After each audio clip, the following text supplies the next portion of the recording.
سرزمین عراق پر سیدنا خالد بن ولید کی قیادت میں پہلی جنگ ذات السلاسل لڑی گئی۔ اسے جنگ حزیر بھی کہا جاتا ہے۔ حزیر خلیج فارس کے قریب واقع ہے۔ مدینے سے بصرہ جاتے ہوئے پہلے حزیر آتا ہے۔ یہاں کا حاکم ہرمز تھا۔ یہ ایران کی حکومت کے ماتحت تھا۔ اس کی ٹوپی میں ہیرے جڑے ہوئے تھے۔ سیدنا خالد بن ولید 10,000 مجاہدین کے ساتھ عراق کی جانب روانہ ہوئے۔ عراق کی سرحد پر پہنچے تو سیدنا مثنی بن حارثہ 8,000 مجاہدین کے ساتھ ان سے آ ملے۔ اب خالد بن ولید نے لشکر کو 3 حصوں میں تقسیم کیا۔ ایک حصے کا سالار مثنی بن حارثہ کو، دوسرے کا عدی بن حاتم کو مقرر کیا، تیسرے حصے کی قیادت خود اپنے ہاتھ میں لی۔ ادھر ہرمز نے اپنی فوج کی صف بندی اس طرح کی کہ دائیں اور بائیں حصے پر شاہی خاندانوں کے جفاکش شہزادے بطور سالار مقرر کیے۔ میدان جنگ میں جمے رہنے کے لیے تمام فوجی جوانوں نے اپنے آپ کو زنجیروں میں باندھ لیا۔ عربی میں زنجیروں کو سلاسل کہتے ہیں۔ اسی مناسبت سے اس جنگ کا نام جنگ ذات السلاسل مشہور ہوا۔ جنگ شروع کرنے سے پہلے سیدنا خالد بن ولید نے ایرانیوں کو اسلام کی دعوت دی۔ ان کے انکار پر آخر جنگ کا آغاز ہوا۔ ہرمز کی فوج نے اس میدان میں پہلے پہنچ کر دریا پر قبضہ کر لیا تھا۔ سیدنا خالد بن ولید نے یہ دیکھ کر اپنی فوج کو صحرا کی طرف پیش قدمی کا حکم دیا۔ وہاں سورج آگ اگل رہا تھا۔ آخر کار وہ کاظمہ نامی مقام پر پہنچ گئے۔ اس طرح انہوں نے دشمن کو پانی کے چشمے چھوڑنے پر مجبور کر دیا۔ آخر دشمن سے ٹکراؤ ہوا۔ ہرمز ان کے مقابلے میں آیا۔ خالد بن ولید نے اس پر ایسا کاری وار کیا کہ وہ اپنے ہی خون میں نہا کر گھٹنوں کے بل گرا۔ ہرمز کے قتل سے ایرانی فوج کا جوش جاتا رہا۔ مسلمانوں کا رعب ان کے دلوں میں بیٹھ گیا۔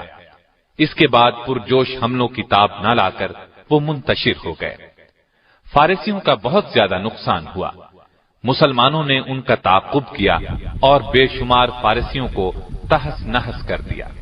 اس طرح انہیں مسلمانوں کے ہاتھوں شرمناک شکست سے دوچار ہونا پڑا۔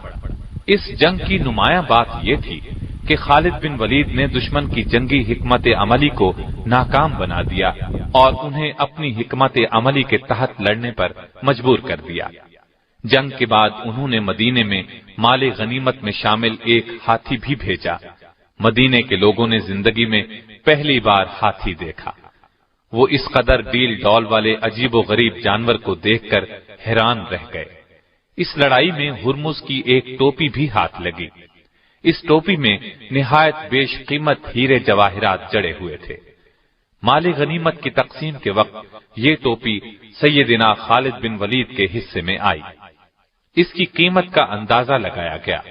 وہ قریباً 1,00,000 درہم کی ثابت ہوئی۔ پے در پے فتوحات نے جہاں کفار کے اندر ہلچل مچا دی تھی، وہاں مسلمانوں کے حوصلے بہت بلند کر دیے تھے۔ مسلمانوں کا سیل رواں کسی کے روکے رک نہیں رہا تھا۔ بلا شبہ یہ دور مسلمانوں کی تاریخ کا تابناک ترین دور تھا۔ ہیرا اور اب اللہ کے درمیان دریائے فرات کے کنارے الیس نامی علاقہ ہے۔ عراق میں آباد عرب قبائل نے ایرانیوں کے ساتھ مل کر اسلامی لشکر کا مقابلہ کرنے کا پروگرام ترتیب دیا۔ یہ قبائل مسلمانوں سے پے در پے شکست کھانے کے بعد مسلمانوں کے خلاف بکھرے ہوئے تھے، چنانچہ اس علاقے میں جمع ہوئے۔ ادھر سیدنا خالد بن ولید نے اس مقام پر پہنچ کر دشمن پر حملہ کیا۔ دشمن کے لشکر میں نامی گرامی شاہ سوار مالک بن قیس موجود تھا۔ وہ آپ کے مقابلے پر آیا۔ آپ نے ایک ہی وار میں اسے ڈھیر کر دیا۔ یہ منظر دیکھ کر دشمن فوج پر ہیبت طاری ہو گئی۔ لشکر کے لیے کھانا تیار تھا، لیکن ان پر ایسا خوف طاری ہوا کہ کھانا میدان میں چھوڑ کر بھاگ نکلے۔ اس کھانے میں سفید چپاتیاں تھیں جن سے مسلمان نا آشنا تھے۔ انہوں نے ایسا کھانا پہلی مرتبہ دیکھا تھا۔